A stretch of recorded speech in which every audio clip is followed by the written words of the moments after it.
few weeks ago, Tesla announced that there's a global staff cut of 10%. And the most significantly impacted is the supercharger team in Korea. This came as a shock because in the first quarter, Tesla's sales were in fact down, but its development in China in terms of being allowed to use a certain data gathering and self-driving software is approved by the Chinese government, which actually made its share price jump again. I think it's really quite significant that Tesla has discovered that despite its first to the market, its grand global position, it's being impacted by the Chinese EV manufacturers quite significantly as well.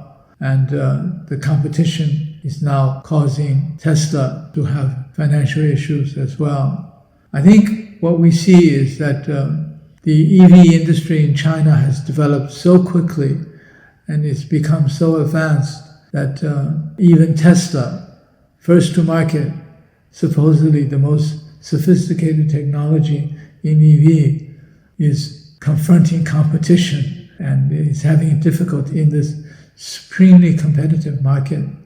So things will have to change, like what the Germans are doing, or the French. The automakers in Germany and the French automakers are now looking at teaming up with the Chinese manufacturers, be partners.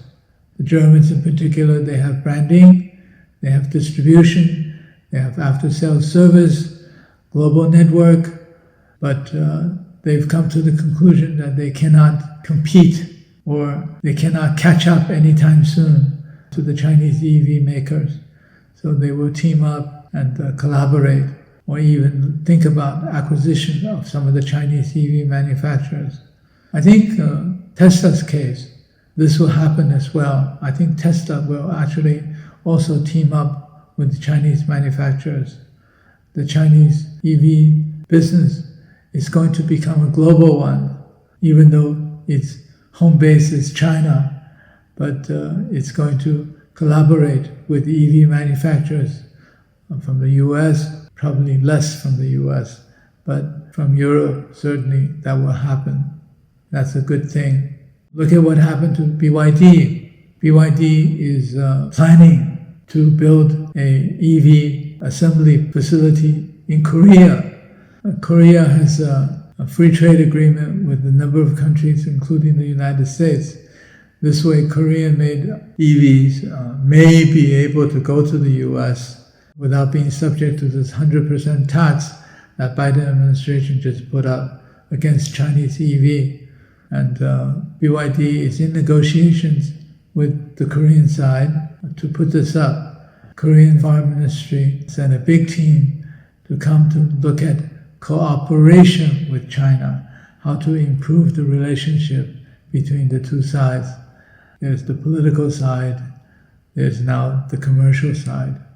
So if this happens, it will be good for American consumers to benefit from the most advanced technologies in China of EV, which is now probably the most advanced on a global basis.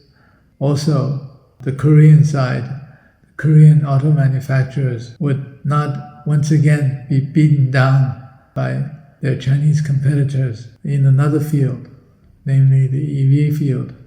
I think potentially this will also enhance the political stability of the Korean Peninsula with China and South Korea. Relationship is improved.